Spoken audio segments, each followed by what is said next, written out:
right, guys, so we are in teardown phase on the R33 GTR, and so far we've got the turbos off and the exhaust manifolds. All the factory stuff is off of this thing. It was a bit of a challenge because everything was rusted really bad. Thankfully, none of the studs on the head broke, but it was touch and go with a lot of them, you know, heating them up with a torch and soaking them.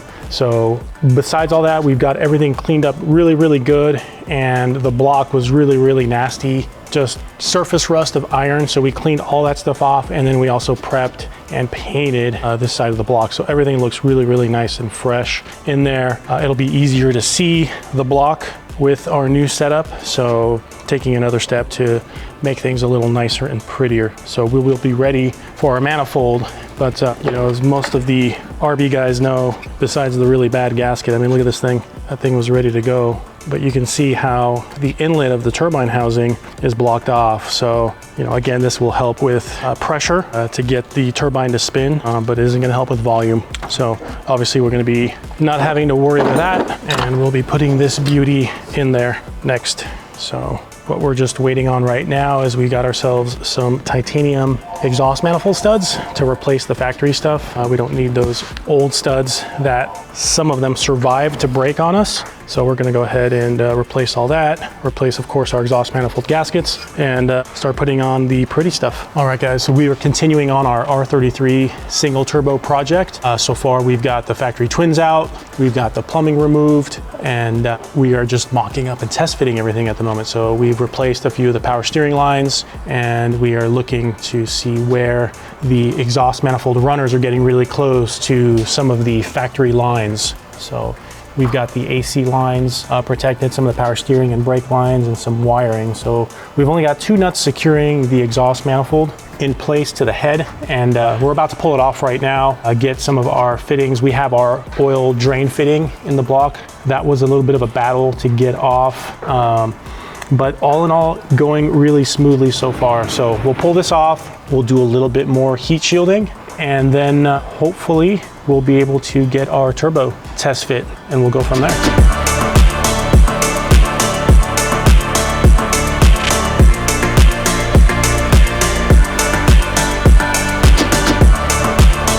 Okay, so we've got our drain fittings in, coolant and oil fittings are on the block, and we've got all our heat wrap where it needs to be so we can protect all the critical lines.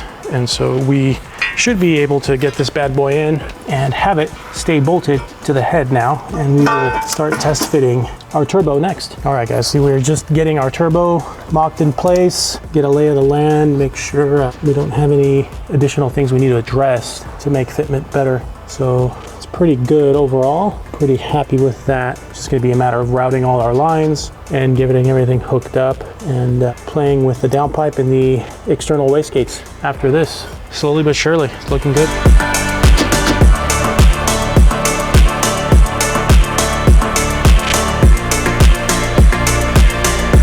So we've got our turbo mocked up. Fitment looks really good. Another cool thing about this Spectrum kit is it's got some nice Turbo Smart Copgate 40s that we're gonna be using. 2 of them, since this is a twin scroll exhaust manifold, you're gonna have optimized wastegate and boost control, doing it with 2 wastegates versus 1. So it'll keep away any boost spikes, which is critical, especially when you are controlling 6 cylinders worth of exhaust gases. So the other really bitchin' thing about this setup is you can see the quality that goes into this. These guys are doing a really nice job, all beautifully TIG welded, but I really like that it's going to vent the exhaust back into the downpipe, so it's gonna keep it nice and quiet.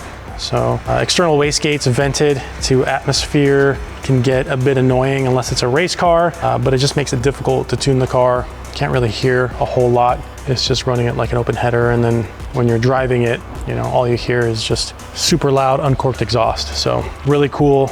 So we just got to get our ports configured. I have one of these wastegates set up, so we're gonna just start to mock up everything. So it's just a lot of time.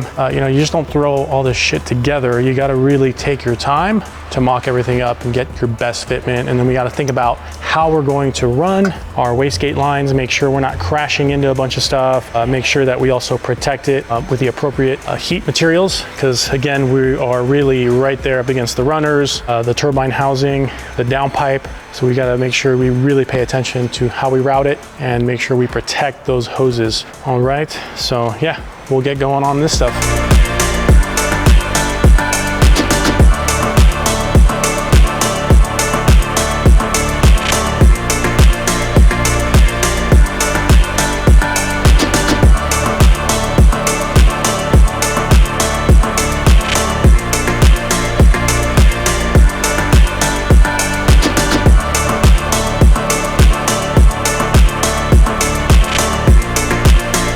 These wastegates should be set up with 14 PSI springs. We're gonna double check that, of course, since we're gonna go to a lot of work to put them in. I just don't want to assume and hope and pray that they are 14 PSI springs, which is fine. That'll be probably the lowest we need to run for 91 octane use. And we are gonna use them in dual port configuration, so top and bottom. If you didn't have any sort of boost control, you would basically be leaving this top port vent to atmosphere and providing your boost signal here. You could do that, of course, with your port configuration on your solenoid as well if you didn't want to, but this setup will allow us to run a slightly higher boost if we need to. So we're gonna go ahead, and since we're just bench testing this, we're gonna hook up our bottom port and we're gonna leave our top port vented. And what we're gonna be looking for, of course, is our valve to start to open around 14 PSI. So I'm using my little Mighty Vac setup. I have to use the shop air because the hand pump on those things doesn't work very good. So here we go. All right, so we're gonna gently apply signal pressure and boom, right there. 14 PSI, just what the doctor ordered. So you can see how that valve opens, guys. And what that does is it allows exhaust gas to go through and bypass our turbine wheel and go through the wastegate and into our main exhaust out the downpipe.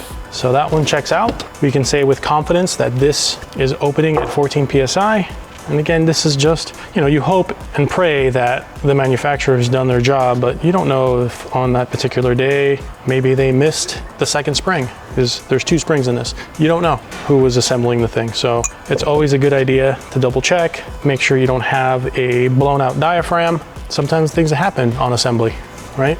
So we'll check this one, and this one is opening. This one about a pound higher, right around 15 PSI. So pretty close, right in there. You can see, really don't open a whole lot, and that's really max opening. So again, that one's pretty close within spec, I'd say a pound or 2. This stuff is gonna always, some manufacturers tell you obviously with temperature, the opening is gonna be different. Of course, your exhaust back pressure, all that's gonna play a role in how close your base wastegate spring pressure opening is. So we've got these configured where we need to, and we'll go ahead and start mocking this part up, getting our lines on our turbo, bolting our turbo down, and then getting our downpipe on. All right, so we're gonna get this bad boy test fitted, our first wastegate, and it's tight, but you know what? The fitment is so far really good on this kit. All right, start to tighten up our V-band clamp.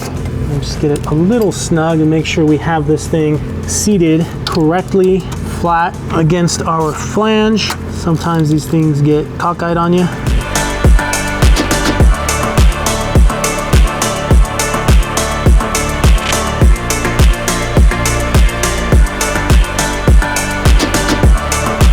All right, now that our Spectrum turbo kit is installed on the R33, we are focusing onto our fuel system. So nothing crazy. This car, really what we're looking for is like about 500 wheel.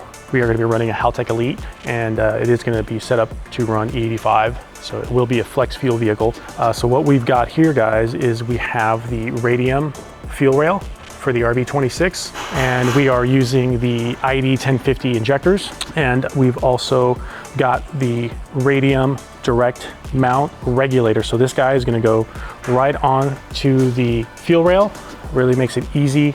And these new DMR-As have a really cool way of adjusting our fuel pressure. So you don't need anything special. You just kind of twist it, set it in place, and we've got 2 1/8-inch ports. You can use a gauge. You can do multiple things with it. Really, we're gonna block them off, and we are gonna put a gauge on the 1/8-inch port that's on the fuel rail. So we'll have a gauge directly on the rail, and then this guy mounted here, so we don't have to run additional lines for the regulator aside of the one that goes back that returns to the tank.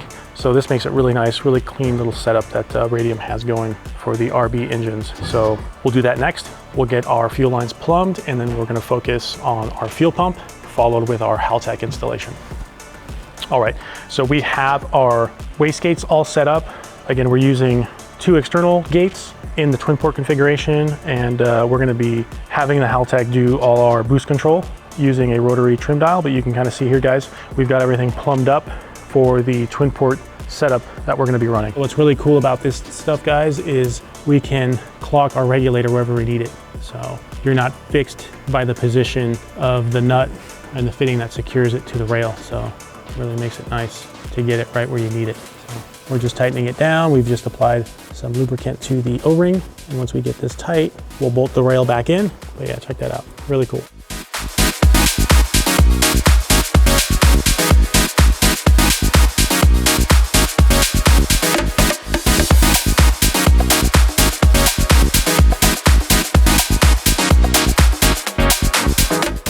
All right, guys, we are nearly completed with this project, single turbo conversion, upgrading the fuel system, installing a Haltech Elite 2500. I am very pleased with the outcome so far. It looks really, really nice. Again, to touch on the Spectrum Motorsports turbo kit, a flawless installation. You know, it does take time, especially coming off of a twin turbo setup. This thing had a lot of rusted stuff. So this car, pretty typical of some of these GTRs, any of these JDM cars coming over. Some of them have significant rust issues. So getting a lot of the old exhaust stuff off was a complete pain in the ass. But we've got it all removed. We have this beautiful kit in there, and it looks really, really sexy. It fits really, really well. We've got a lot of time into this bad boy just to make sure it's all done nicely, make sure we don't have any issues. Everything is protected as best as it can from the heat, especially since we have those runners that really come out off the head and start getting close to the power steering and some of the AC lines. We've freshened up some of the power steering lines as well since we've been in there. And we have our twin external wastegates that are plumbed for twin port. And we've got our boost solenoid in. We've got our Haltech wideband controller installed. And we've got our Radium fuel rail with a set of ID 1050X fuel injectors. We have our matching Radium fuel pressure gauge, and we've also made this car flex fuel ready. So it has our flex fuel sensor set up in there, and we've got everything plumbed. So really basic fuel setup in terms of what we've done. Nothing crazy in the tank. It really doesn't need anything. We're not making a whole lot of power with this thing.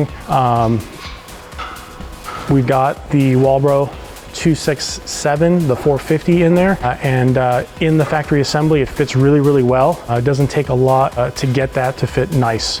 So we've got that set up in there. We've bypassed our fuel pump controller, and we have a basic little fuel setup now that can run flex fuel. So realistically we can easily make 500 or more with this setup. So we'll see what with this turbo kit can handle. We believe it has a stock clutch, so we might be limited there. So this thing probably come back in so we can essentially turn the boost up. I think what we're gonna do for now is just run it on 91 octane, make sure everything is as bitchin' as it can be, and we will save the clutch, the really nice catch can. The customer wants to do, I think, the Daytona catch can that has a pretty hefty price tag on it, but really, really nice setup. So we'll do that, and we'll get this bad boy up, but let's get it fired up.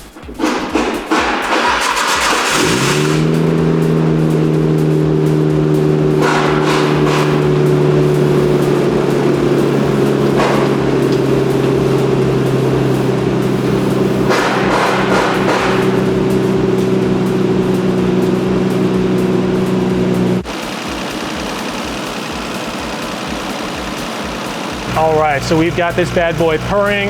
We've set up our base fuel pressure. Again, do that by disconnecting our reference hose off the regulator. I really like this nice clean setup. So this is Radium's DMR, the direct mount regulator.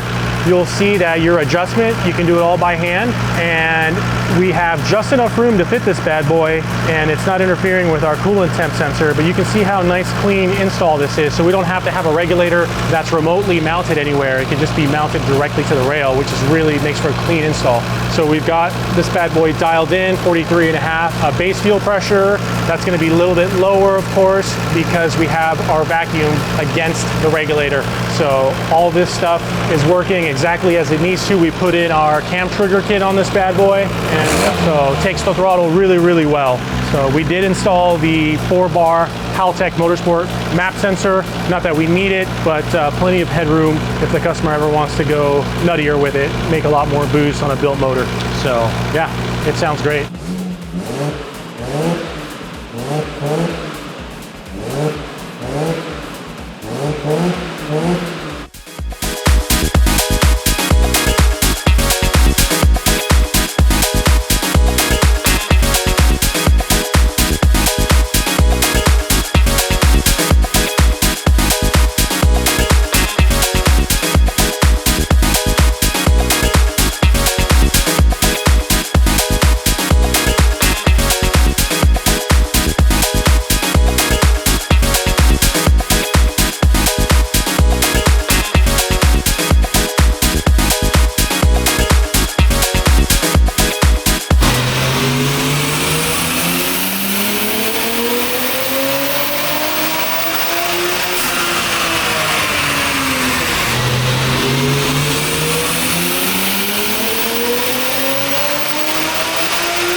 All right, guys, we have just wrapped up our calibration tuning on this R33 GTR. Again, to recap, this has the Spectrum Motorsports, what they call the SR58. They have updated for 2024. They've moved on from the 58. Now they have a 59. So Spectrum's own turbo configuration and pretty straightforward setup.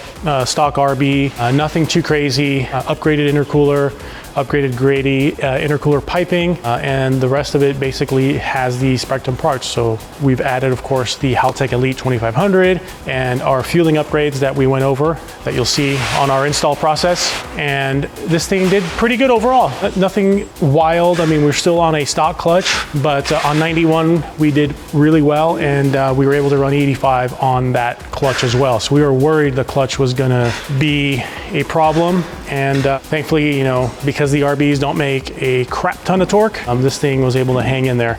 So it looks really, really, really nice. This is a twin scroll exhaust manifold, and everything works the way it should be. So we're really happy with the fit and finish and how everything came out. All right, so on 91, we have our blue runs. Torque's coming in really nicely. The turbo starts to ramp in and flattens out right around 400 to 4,500 RPM. So we got decent response out of this little setup.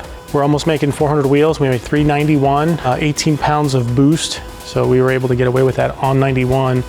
This is a pretty nice, efficient setup. And then when we converted to E85, we don't want to go too crazy, but we've turned the boost up about 4 pounds, added our ignition timing, and we were able to get almost another 100 wheel just by doing E85 and getting our Haltech calibrated accordingly. And our peak torque jumps up to 406 foot-pounds of torque. So this thing will be a lot nicer to drive than how it came in. So